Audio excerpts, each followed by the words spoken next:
JNJ just raised its full-year trajectory to a historic $101.1 billion, but looking past that pristine headline breakout, our cockpit instruments are flashing unexpected warnings. Beneath a standard beat and raise report lies a sudden stall in a core medtech growth engine, alongside a massive $750 million supply chain course correction that management did not see coming last quarter. The skies look clear, but the dashboard tells a completely different story. With the stock trading near its 52-week high, the real question is no longer whether the company is executing. The question is how much of that execution investors are already paying for. Today, we are going to read the instruments beyond the headlines, check our variables, and see if the investment thesis has materially improved. Welcome back to SkiesCapital. This is day 27 of our 30-day Captain's Log covering latest earnings, and I am Captain Pierce. Our flight path today is simple: to help you think clearly so you can invest better. Let's go. Before we examine the quarter, let us return to the 4 checkpoints from our Day 18 Under the Cowling review. First, talc litigation. This remains the largest unresolved risk in the Johnson & Johnson thesis. More than 67,000 cases remain in the federal litigation, and the latest bankruptcy effort was dismissed in March 2025. Verdicts also remain unpredictable. In June, J&J won an ovarian cancer case in Los Angeles, but days later, another jury awarded $32 million in a mesothelioma case. With no comprehensive resolution, this remains firmly in the watching category. Second, Stelara replacement progress. Here, the picture is improving. Tremfya generated more than $2 billion in quarterly revenue and grew 71% operationally. Icotide also reached more than 18,000 prescriptions across approximately 11,000 patients. The replacement portfolio is arriving faster than we expected, but the transition is not complete. Stelara still created an approximately 760 basis point headwind to innovative medicine growth. So this checkpoint is improving, but not yet resolved. Third, oncology pipeline milestones. This remains on track. Darzalex exceeded $4.2 billion in quarterly sales. Rybrevant and Lazcluze grew more than 61% operationally, and Inlexzo is now being started in roughly 1 out of every 3 eligible bladder cancer patients. Finally, the orthopedic separation. Management continues to target approximately mid-2027. The transaction could improve the remaining medtech portfolio's growth and margin profile, but meaningful execution risk remains. For now, this checkpoint stays in progress. Now, let us move to the cockpit instruments and examine the actual quarter. Johnson & Johnson reported revenue of $25.31 billion. That represented reported growth of 6.6% and adjusted operational growth of 5.7%. It also came in above Wall Street's estimate of approximately $25.05 billion.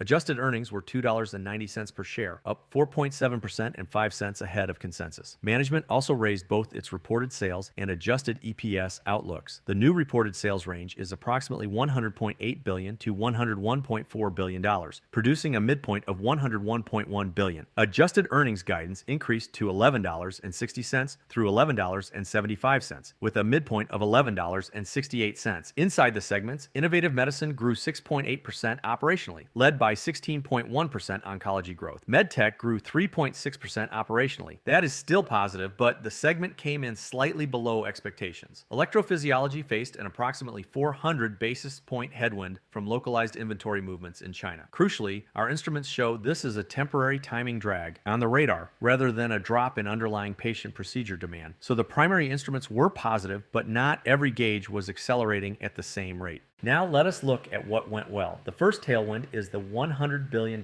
milestone. Johnson & Johnson is now guiding to approximately $101.1 billion in 2026 reported sales, putting the company on track for its first $100 billion revenue year. More importantly, management continues to target double-digit operational sales growth by the end of the decade. The second tailwind is immunology. The market has been concerned that Stelara's patent expiration would create a major hole in the portfolio. That hole is real, but Tremfya and Icotide are demonstrating that Johnson & Johnson has a deeper replacement bench than many investors feared. The third tailwind is oncology. Darzalex remains a major growth engine. Rybrevant and Lazcluze are gaining momentum, and Inlexzo is showing rapid early adoption. Together, These products support management's ambition to build an oncology business generating more than $50 billion in annual sales by 2030. And finally, free cash flow is accelerating. Johnson & Johnson generated approximately $8.7 billion in year-to-date free cash flow, compared with approximately $6.2 billion at the same point last year. That cash generation supports the dividend, pipeline investment, balance sheet flexibility, and the upcoming orthopedic separation. But looking closer at the instruments, the quarter also revealed several distinct headwinds. First, medtech and supply chain friction. Abiomed posted a sudden 2% operational contraction as physicians temporarily paused to evaluate a neutral UK clinical trial. Simultaneously, management unexpectedly launched a $750 million supply chain restructuring program, logging a $200 million impairment charge right on the chin this quarter. Second, talc litigation remains completely unresolved. More than 67,000 federal cases leave a massive, unpredictable financial overhang with no global settlement path in sight. Third, the Stelara drag is still substantial, removing 760 basis points from innovative medicine growth. The replacement strategy is working, but the patent loss pressure hasn't disappeared. And finally, valuation is outrunning history. At 21 to 22 times forward earnings, continuous flawless execution is already fully priced in, leaving a very narrow margin of safety. That brings us to the altitude check. JNJ is trading at roughly 21 to 22 times the midpoint of management's adjusted 2026 earnings guidance. The dividend yield is approximately 2.1%. Johnson & Johnson has now increased its dividend for 64 consecutive years, and the annualized dividend is $5.36 per share. Using projected 2026 free cash flow of approximately $21 billion, the estimated free cash flow payout ratio is about 61 to 62%. That still represents comfortable dividend coverage with room for continued growth. The stock's 52-week range is approximately $162 to $269, placing the current price near the upper end of the range. Our normalized return on invested capital estimate is approximately 16%. That remains comfortably above the estimated cost of capital and indicates that the company continues to create value from the capital invested in the business. But valuation and business quality are two separate instruments. Johnson & Johnson remains a high-quality company. At this altitude, however, the margin of safety has narrowed.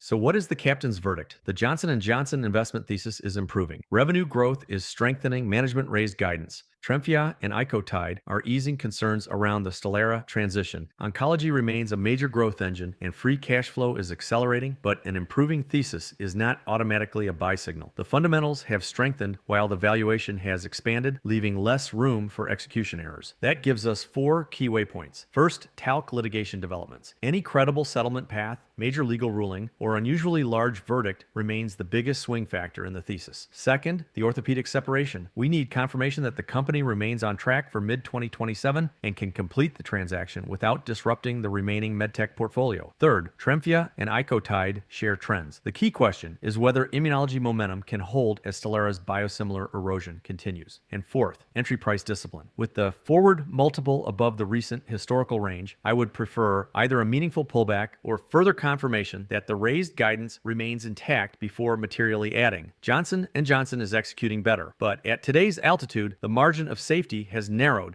And that brings us to the final approach. A strong quarter and raised guidance do not automatically create a better entry price. Johnson & Johnson is executing well. Immunology is gaining momentum. Oncology remains strong. Free cash flow is improving. And management has raised the full-year flight plan. But with the stock trading above its recent historical valuation range, the discipline now lies in what investors are willing to pay for that execution. The thesis is improving. The margin of safety has narrowed. And at today's altitude, patience may be the most valuable instrument on the panel. You can download the free Captain's Stock Scorecard at skiescapital.com/captains-checklist.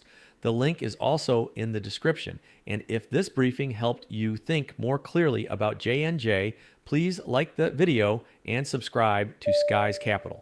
It helps us reach more long-term investors who want to ignore the noise. Check the instruments, manage risk, and invest better. This has been Captain Pierce with SkiesCapital. Think clearly, Invest better. Captain's log out.